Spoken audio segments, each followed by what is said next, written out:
운전을 하다 보면 종종 이런 일이 생길 때가 있습니다. 내비게이션이 알려주는 길을 잘 따라가고 있었는데 갑자기 그 길 앞에 공사하고 있는 도로를 만나거나 또 막다른 길이 나올 때를 우리는 만날 때가 있습니다. 분명히 이 내비게이션 시스템은 계속해서 직진하라고 하는데 눈앞에 있는 상황은 도저히 앞으로 갈 수 있는 상황이 아니었다는 것이죠. 그때 우리는 어떻게 합니까? 생각보다 우리는 그때 고집을 많이 피우지 않습니다. 대부분 핸들을 돌려서 다른 곳으로 방향을 바꾸거나 또 안전한 곳으로 우리의 핸들을 다시 그곳으로 향하죠. 왜냐하면 그 상황이 때로는 좀 짜증이 나고 또 시간이 좀 아깝다라는 그런 어떤 마음이 좀 불평이 좀 생길 수 있지만은 그럼에도 그 길을 계속 고집하게 되면 분명히 더 큰 사고를 당할 수 있기 때문에 그 순간 멈춰서 돌아간다는 것입니다. 신앙의 길도 그렇지 않는가라는 생각을 해봅니다. 우리가 계획하고 생각하기엔 맞는 길, 또 괜찮은 길이라고 여겨지지만 하나님은 때로는 그 길은 아니야. 그 방향은 막혀 있어라고 우리의 걸음을 때로는 막으실 때가 있다는 것입니다. 그것은 우리가 잘못되었다라기보단 우리의 길을 바르게 하시기 위한 하나님의 의도가 있지 않는가라는 생각을 해봅니다. 더 안전하고 생명이 있는 길로 우리를 인도하시기 위해서 하나님 우리의 그 길을 길에 함께 하시면서 그 길을 인도하신다는 것이죠.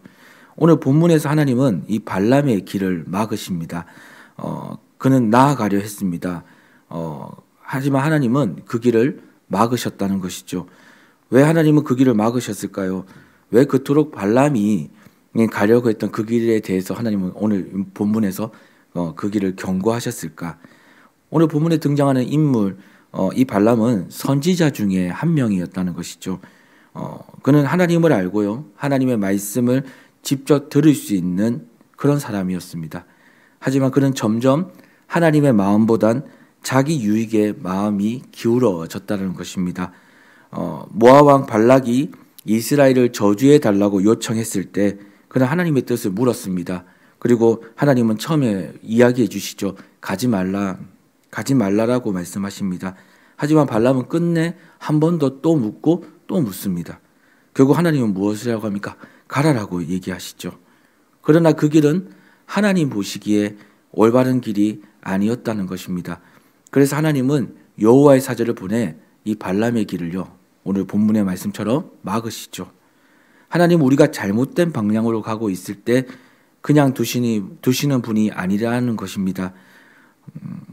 그 길이 아무리 좋아 보여도요, 그 길이 우리가 보기에는 이 길이 아주 훌륭한 길처럼 보여도 우리를 너무나도 아끼시기에 때로는 우리에게 말씀해 주시고요, 때로는 우리에게 멈추기도 하시고요, 때로는 어떻게 해야 되는지 그 방향을 우리에게 알려주신다는 것입니다. 발람은 자신이 걷고 있는 길을 당연하게 여겼습니다. 말도 타고 종도 함께 데리고 가고 마치 하나님이 열어주신 축복의 길을 그는 걷는 사람처럼 보였지만 하나님 보시기에는 이 길은 오늘 본문의 이야기처럼 그 길은 사악한 길이었다는 것입니다. 때는 우리의 삶에서도 우리의 신앙에서도 그럴 때가 있는 것 같습니다. 내가 보기엔 괜찮고 내가 보기엔 정당해 보여도 하나님의 시선에서는 때로는 그 모든 것들이 나의 시선과는 그분의 시선과 다르게 또 보여질 때가 있다는 것입니다. 오늘 본문은 발람이 맞다고 여기는 이 길을 이렇게 설명하고 있죠. 그 길이 사악하다라고 이야기합니다. 여러분, 이 사악함이 무엇일까요? 제가 어제 국어사전을 잠시 찾아보니까 이 사악함은 바로 이 간사하고 악하다라는 뜻을 가지고 있습니다. 한마디로 이 겉과 속이 다르다는 것이죠. 겉은 선하지만 속은 악을 품고 있는 것을 말합니다. 명분은 옳지만 내 속의 동기는 다른 것을 가지고 있는 것을 바로 사악함이다라고 말하고 있습니다. 오늘 이 새벽 저를 비롯하여 이 자리에 있는 우리 모두가 이 고민이 필요한 건 아닌가라는 생각을 해보게 되었습니다. 나는 지금 어떤 이유로 이 길을 선택하고 있는가? 하나님이 기뻐하는 동기인가? 아니면 내 유익을 위한 선택인가? 실제로 하나님은 우리가 가는 길이 잘못되었을 때 그 길을 그냥 멈추시게 하시는 분만은 아니라는 것입니다. 먼저 우리로 옳은 길이 무엇인지 먼저 그것을 보게 하시는 분이시라는 것입니다. 오늘 본문 31절을 보면 이 욕심을 쫓아 달려가는 발람을 하나님이 그를 멈추신데 하나님은 발람이 타고 가던 그 나귀보다 이 발람이 보지 못했던 것을 먼저 보게 하십니다. 이 나귀보다 앞서 보지 못했던 것이 있었죠. 그게 바로 무엇이냐면 여호와의 사자입니다. 하나님이 그의 눈을 열어 주었을 그때 발람은 그때서야 여호와의 사자를 보고 두려워하게 됩니다. 우리의 신앙생활 중 하나님이 베푸시는 은혜가 무엇일까? 그 은혜 중에 은혜가 무엇일까? 참 부족한 중에 주님의 은혜를 받을 때마다 깨닫게 되는 것은 무엇이냐면 보이지 않던 것들을 보일 수 있게 하시는 하나님의 은혜라는 것입니다. 지금까지 당연하게 여겨졌던 것들이 하나님의 시선을 통과하면서 다르게 보이기 시작하는 것이죠. 그것이 하나님의 은혜 중에 은혜가 아닌가. 실상 우리는 그때 어떤 은혜를 받냐면 우리 내면에, 우리의 마음에, 우리의 동기에 큰 변화를 경험하게 된다는 것입니다. 내가 보지 못했던 것을 보게 되는 그 순간 내 마음이 변하게 되는 것이죠. 내가 하나님의 시선 앞에 정직해질 때, 말씀 앞에 내 모든 욕심들이 내려놓게 되어질 때, 그리고 내 모습 그대로 솔직히 인정하며 나아가게 될 때, 그때 내 속에서 하나님이 원하시는 길이 시작된다는 것입니다. 하나님은 발람에게 네가 가되 내가 이르는 말만 말하라고 말씀하셨죠. 그리고 발람은 발락에게 이렇게 얘기합니다. 나는 내 마음대로 말할 수 없고 하나님이 주시는 말만 하겠다고 고백합니다. 이 고백은 여러분 단순한 선언이 아니라고 생각합니다. 바로 자신을 다시 하나님의 말씀 아래에 두겠다라는 회복의 선언은 아닌가. 하나님을 두려워하는 심령으로 이 발락에게 하나님의 말씀을 그대로 가지고 말한 그의 어떤 회복의 심중의 변화로 일어난 선언이 아닌가라는 생각을 해봅니다.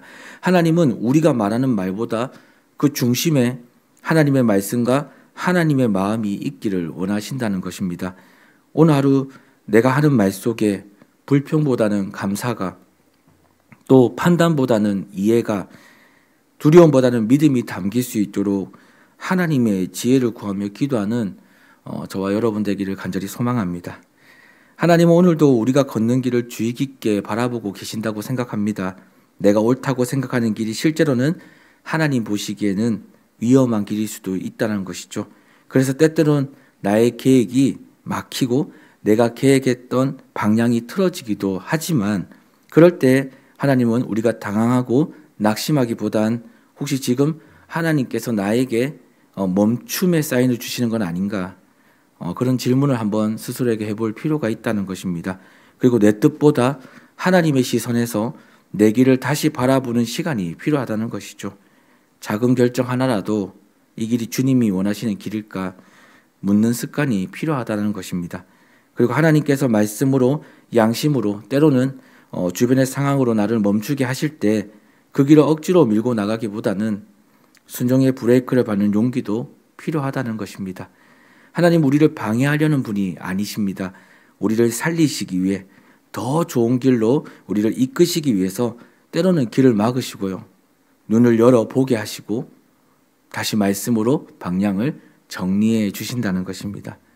사악한 길이란 그저 죄를 짓는, 이 죄만 짓는 길을 말하는 것이 아닙니다. 하나님이 없는 생각과 하나님이 없이 움직이는 마음이 이끄는 삶입니다. 그런 길을 말하는 것이죠. 그러므로 우리는 하나님 앞에 이렇게 고백하며 나아가야 되지 않을까라는 생각을 해봅니다.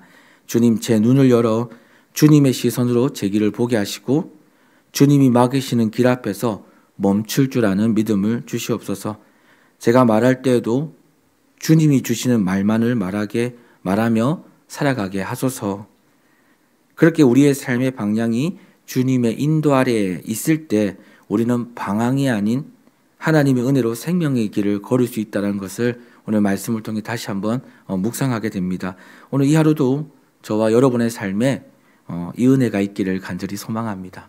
오늘도 주님을 바라보시고 그렇게 주님의 인도를 받는 저와 여러분 되기를 다시 한번 간절히 소망합니다. 기도하겠습니다.